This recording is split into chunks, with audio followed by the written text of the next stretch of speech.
নারীদের দিয়ে শুরু করা যাক। আপনি নারীদের কর্মঘণ্টা কমানোর প্রস্তাব করেছেন, কারণ কোরআনের নীতি অনুসারে তারা তাদের সন্তানদের প্রতি কর্তব্য পালন করতে পারে। আপনি কেন করবেন? একবিংশ শতাব্দীতে এমন প্রস্তাব দিই? কে বলেছে? আমি কখনো এভাবে বলিনি।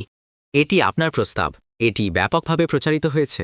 না না, আমি যা বলেছিলাম বলেছিলাম।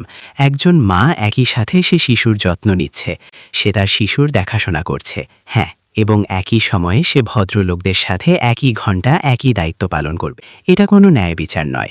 অন্তত স্তন্যদানের সময়কালের জন্য যখন সে সন্তান ধারণ করবে অথবা শিশু যত্ন নেবে, এই সময়কালে তারা সম্মান দেখানোর জন্য।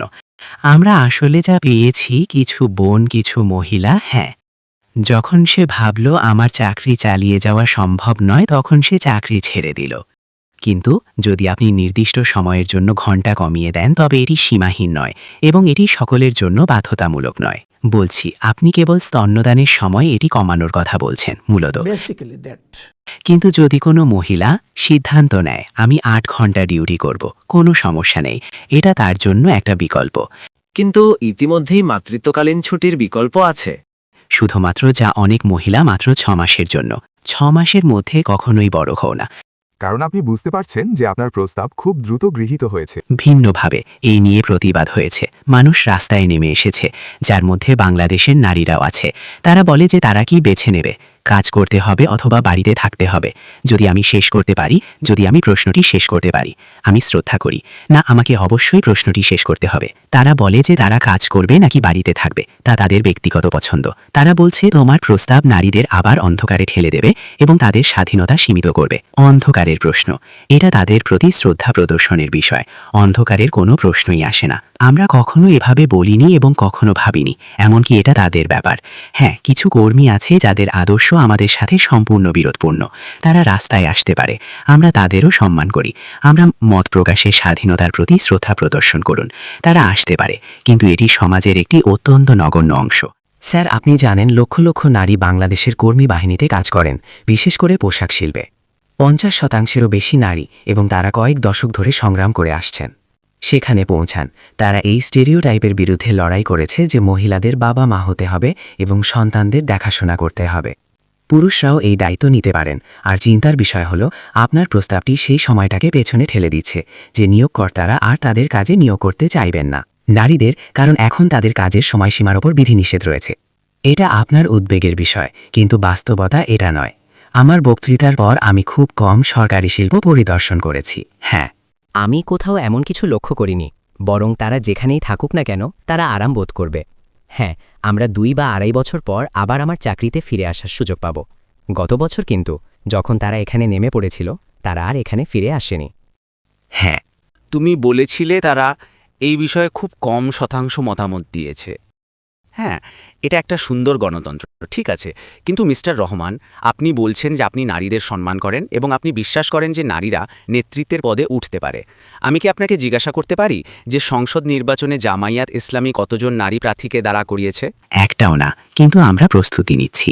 আমরা ইতিমধ্যেই স্থানীয় সরকার নির্বাচনে অংশগ্রহণ করেছি, যেখানে আমাদের বোনেরা প্রতিদ্বন্দ্বিতা করেছেন এবং সফল হয়েছেন। কিন্তু ভবিষ্যতে আমরা সংসদেও এর জন্য প্রস্তুতি নিচ্ছি। তবে এই নির্বাচনে একজনও মহিলা প্রার্থী নেই। না, নেই। কেন নয়? অন্য কোনো দলেও আপনি উল্লেখযোগ্য সংখ্যা দেখতে পাবেন না, কারণ এটি বাংলাদেশের একটি সাংস্কৃতিক সত্তা। আমরা এর জন্য প্রস্তুতি নিচ্ছি। কিন্তু অন্য কোনো দলে এটা নিশ্চিতভাবেই শূন্য নয়। একজন মহিলা প্রার্থীও কেন ইতিমধ্যে উত্তর দেননি? আমি অলরেডি প্রশ্নের উত্তর দিছি। আগের উত্তরটি কি ছিল? আমরা এর জন্য প্রস্তুতি নিচ্ছি। অতএব ভবিষ্যতে ইনশাল্লাহ আমরা এভাবেই প্রতিযোগিতা করব। আমরা এই ব্যাপারে তাদের প্রতি অসম্মানজনক নয়। ঠিক আছে, কিন্তু জামাতের প্রধানের পদের কথা কি? একজন মহিলা কি একদিন জামাতের প্রধান হতে পারবেন আপনার স্থান দখল করতে?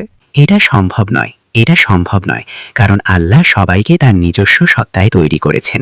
কারণ তুমি কখনো সন্তান ধারণ করতে পারবে না, আমরা কখনোই কোনো শিশুকে আমাদের বুকের দুধ খাওয়াতে পারবো না, এটা আল্লাহ প্রদত্ত। আর পুরুষ ও নারীর মধ্যে কিছু পার্থক্য আছে, আল্লাহ যা তৈরি করেছেন, আমি তা পরিবর্তন করতে পারবো না। প্রথমত, সব মহিলাই মা হতে চান না বা হবেন না। প্রথমত, সব মহিলাই মা হতে চান না বা হবেন না, কিন্তু যদি হনও, এমনকি যদি তারা সন্তান লালন পালনও করেন, তবুও কেন তারা একটি জামায়াতের মতো সংগঠন?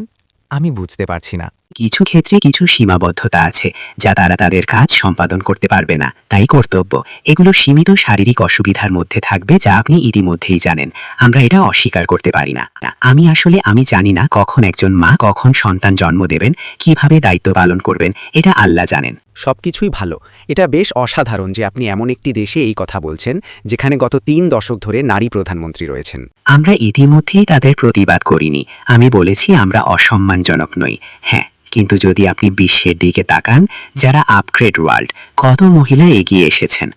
অবাক করার মতো। তুমি বলছো যে তারা কোনো প্রতিষ্ঠানের প্রধান হতে পারে না, অথচ তারা 160-70 বিলিয়ন জনসংখ্যার একটি দেশের প্রধানমন্ত্রী হতে পারে। তাই স্পষ্টতই নারীরা নেতৃত্বের পদে যোগ্য। এমনকি বিশ্বের বেশিরভাগ দেশই এটিকে সম্ভব বলে মনে করেনি। এটাই বিশ্বের বাস্তবতা। অনেক দেশেই নারী নেতা ছিলেন, যার মধ্যে তোমার দেশও ছিল। খুব কম দেশই আছে। এটা মজার, কারণ আপনি আসলে বিএনপির সাথে সরকারের অংশ ছিলেন। আপনি একটি জোট সরকারের অংশ। বেগম খালেদা জিয়া একজন মহিলা প্রধানমন্ত্রী ছিলেন। তুমি কি মনে করো প্রধানমন্ত্রী হিসেবে তিনি ভালো কাজ করেছেন? হ্যাঁ, এটা আমাদের পক্ষে সংগঠন নয়, এটা আমাদের সিদ্ধান্ত নয়, এটা তাদের দলের সিদ্ধান্ত। ঠিক আছে, আমাদের এই দলের মতামতকে সম্মান করা উচিত। আমরা কারো উপর কিছু চাপিয়ে দিতে পারি না।